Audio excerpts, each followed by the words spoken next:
Hello everybody.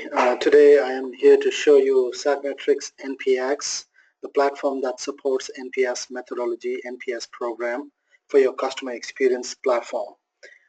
Satmetrix has been in the industry for over 15 years and we are the co-founders, co-creators of NPS methodology along with Bain & Company. Along with the NPS methodology, Satmetrix also has data that we've gathered over the years for being in the industry that you can use for benchmarking. We also have expertise around NPS methodology. Our leadership team has been grossly involved in creating this NPS methodology, so we will help you in creating a perfect NPS program around your customer experience platform.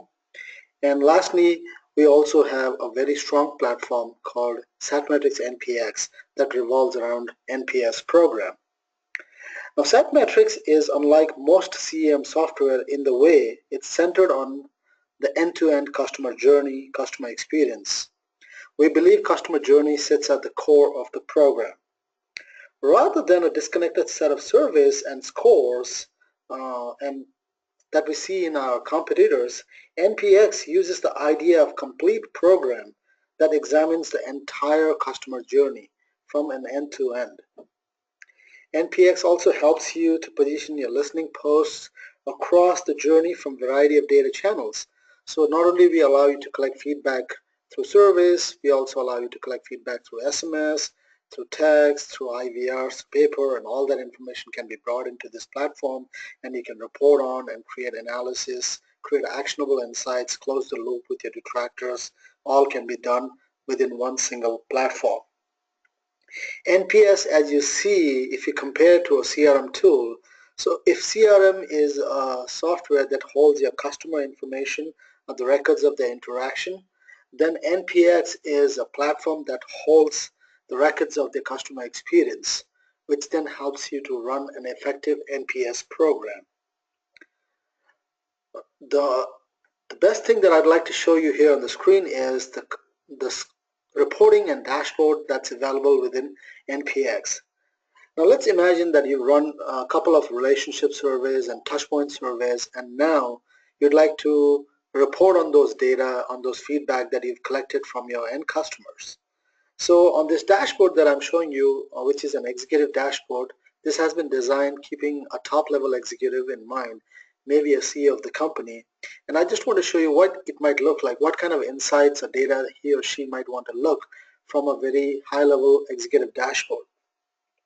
First thing I'd like to call out is the score of 31, which is at NPS standing at based on 605 responses that we've received so far for this particular program. Now the way we calculate NPS is basically we take the percentage of your promoters and we subtract the percentage of your detractors, your unhappy customers, and that results in your overall NPS score. Together with the NPS score, what I'm also showing you on the dashboard on the left side and the right hand side are the different KPIs, different satisfaction scores that you might also want to measure along with your NPS questions. Over here for this particular company, they're keen to know about the tech support satisfaction and upgrade and renewal satisfaction. These satisfaction questions are also averaging on a scale of 10, and right now we can see that the scores are at 5 and 4.2, which is at a detractor level, and this does give insights to the top level management as to where does the company need to focus next, because it definitely looks like we have a lot of unhappy customers around these touch points, so that as a company, if we make a strategic decision to move around, upgrade and renewal, to improvise on those, we may have an impact on overall customer experience to have a happy customer, which will then result in getting an overall increase in your NPS score. Earlier I talked to you about the customer journey and why we feel it is very important in Satmetrix NPX platform. Customer journey is a representation of how does your customer interact with your company on a day-to-day basis. It is not a structural representation of your company's org structure. It is rather about your customer's interaction point with your company. Now you sit back and decide, okay, which are the key moments of truth, which are the key aha moments during which I want to measure my customer satisfaction through the entire life of my customer's journey, right from the start to the beginning. Here in this sample, what I've done is I'm showing you a customer journey with different touch points, such as buying, setup, use of a product, support, account management, and upgrade. Now, if you look at the customer journey more in the trend chart right here, it can clearly show you that we do have a pretty good passive score around 8, a little bit above 8 for the buying touch point. But as you move further down in the scale, you can see for support and upgrade, our scores are like 5 and below, which is severely detractor. A lot of unhappy customers, unsatisfied customers around these touch points. We do see that our account management is scoring 9 or above a promoter score.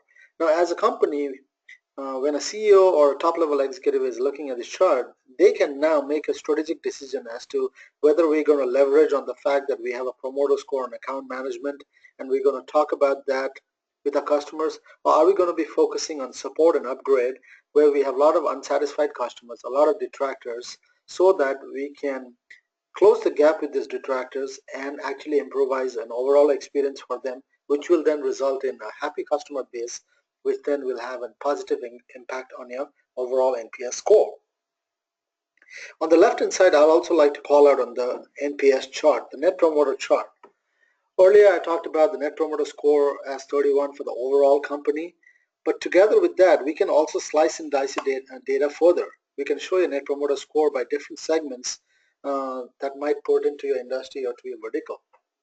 In this case, I'm showing you a Net Promoter score reported by different countries for this particular company that operates globally. Now we can see that overall our NPS score is 31, but as we compare country to country, we can see that in India our NPS score is 33, which says that we have about 17% of detractors and about 50% of promoters, and if we subtract 50 minus 17, that will result in a NPS score of 33. Likewise, we can compare that in Colombia and Argentina, our NPS score is 0.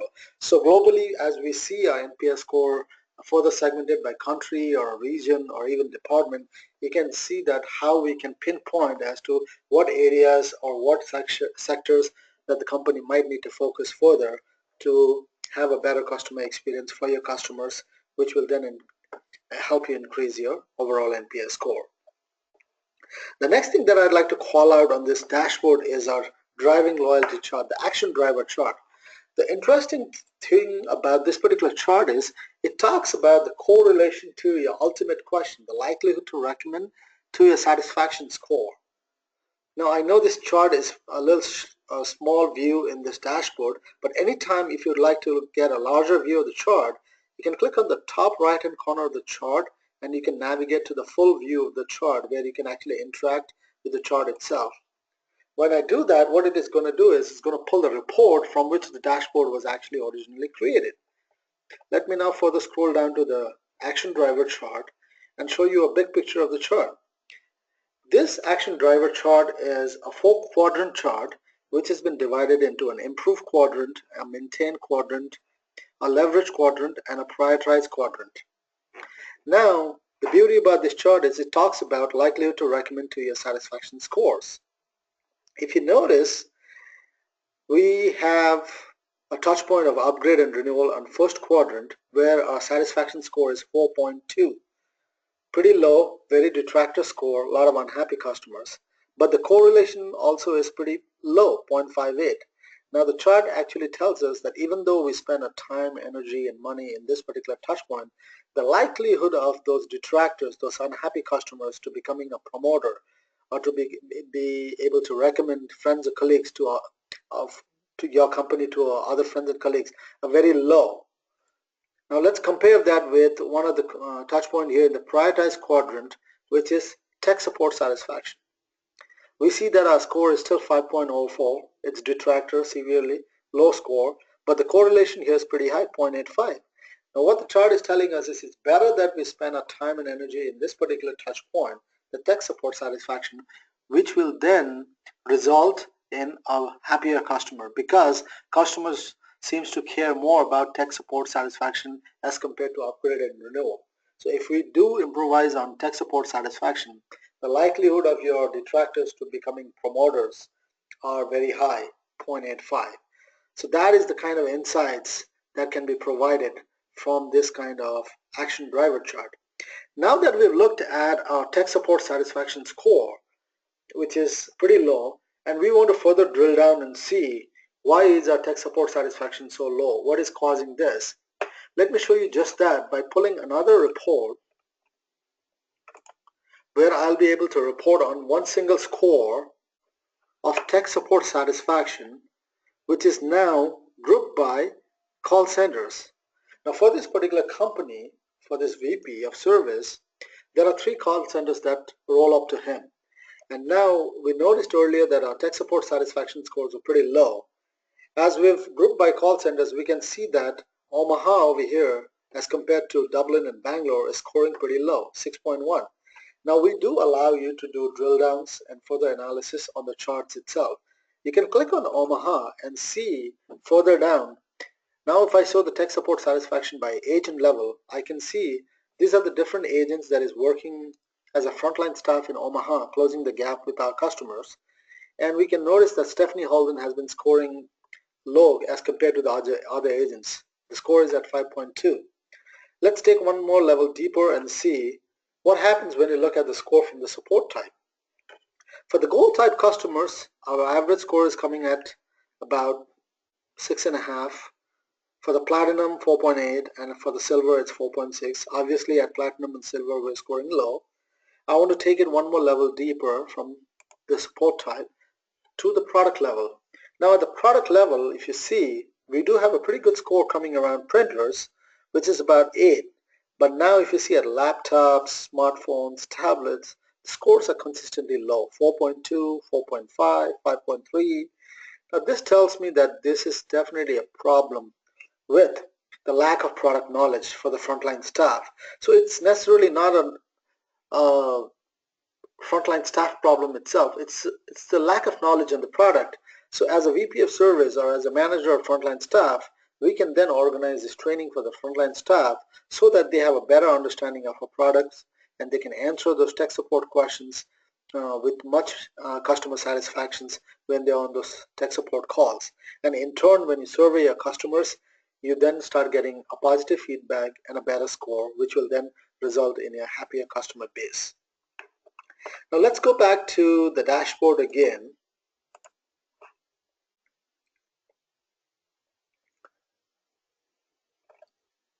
And as this is pulling up, I'd also like to call out on this competitive score dashboard, right? So not only we allow you to slice and dice the data based on different segments that you collect, you can also report on scores for satisfaction based on your competitors. Our surveying tool will allow you to create questions that are grounded more towards your competitions, where you can cross-compare and see where does your satisfaction score stand in terms of your competition itself. Further, what I'd also like to show you is the word cloud. Satmetrix NPS has a built-in text analytics engine.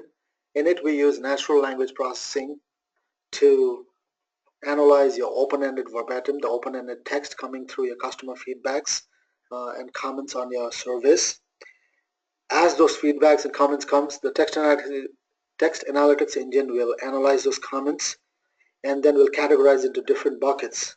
The word cloud now is showing you the frequent word that appears on your customer's verbatim. We show up to top 100 words on our word cloud. For any word to appear on the word cloud, it has to have appeared 3 or more times. The interesting thing about the word cloud is, if you notice, you can see the word service on both promoter word cloud and your detractor word cloud. So it gets interesting.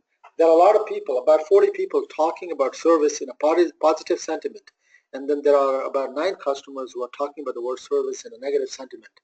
By drilling further into this word itself and looking at those feedback, it will allow you to slice and dice data further to understand why are people talking positively about service and why are people talking negatively about the service. So with this, what I'd like to say is, not only we have this kind of dashboards in our platform, we have a very strong reporting and analytical tool that will help you understand what your customer is trying to tell you in terms of your customer experience program. Should you like to get further details on our demo, I would request you to contact